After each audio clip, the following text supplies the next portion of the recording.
This book, Going Someplace Special, which was illustrated by Jerry Pinkney, is autobiographical. It's about when I was growing up in Nashville. My grandmother and I used to go to a very special place once a week. And to get there, we had to go through town, and we rode the bus and came back around. Now, this is the South, the Nashville of the segregated South. That was a time when Nashville was segregated based on racial lines. There were so many places that blacks could not go, and they had to ride the back of the bus. So when I started out begging my grandmother to let me go downtown by myself, she always said, no, you have to go with me, because they didn't want us to be hurt by those circumstances. They kind of buffered it with us, and so I was not allowed to go. But then one time I asked if I could go, and she said, okay, I'm going to let you go this one time. But you walk and hold your head up and act like you belong to somebody. Well, that meant that, I was to behave, and that I was to hold my head up and be on my proper behavior. So when I got on the bus, I had to get on the back of the bus. When I got to Peace Fountain, I couldn't sit on the park bench there. I was so disappointed when I went past and looked at the hotel, and I would have loved to have gone in, but I couldn't. I couldn't go to the restaurant.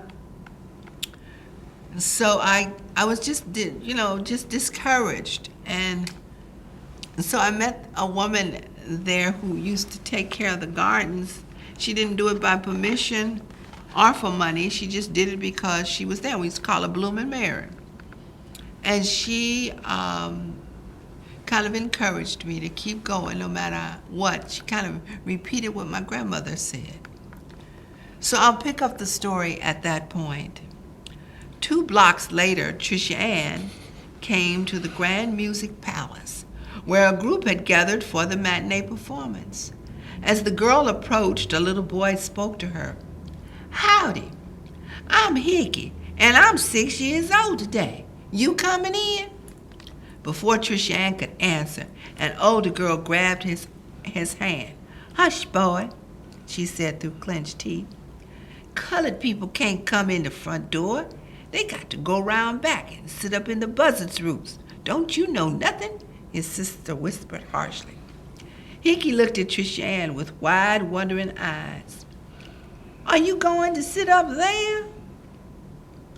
In the last 3 rows of the balcony? Why, I wouldn't sit up there even if watermelons bloomed in January. Besides, I'm going to someplace very, very special, she answered.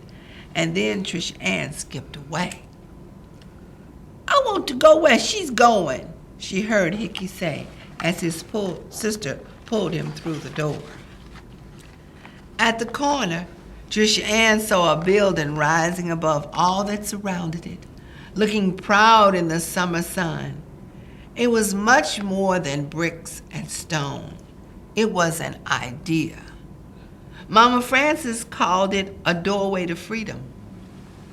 When she looked at it, she didn't feel angry or hurt or embarrassed. At last, Trisha Ann whispered, I've made it to someplace special. Before bounding up the steps and through the front door, she stopped to look up at the message chiseled in stone across the front facing. Public library. All are welcome. Someplace special. And I've always said those who would have objected to the library being segregated didn't use it that much anyway. This is a very special book for me. I didn't want any anger in it. I didn't want anything to show in it that would be negative. This can be anybody's special place. I get letters from people who say the library is a safe place for them, or that the library was a cool or a warm place for them, that the library was a place where they went and experienced the magic and wonder of going to other lands and seeing other places and experiencing things that were different. So for me, it was the doorway to freedom, to free thought. When you're being told you can't, you can't, you can't, you can't, the library said, you can, you can, you can. And I did.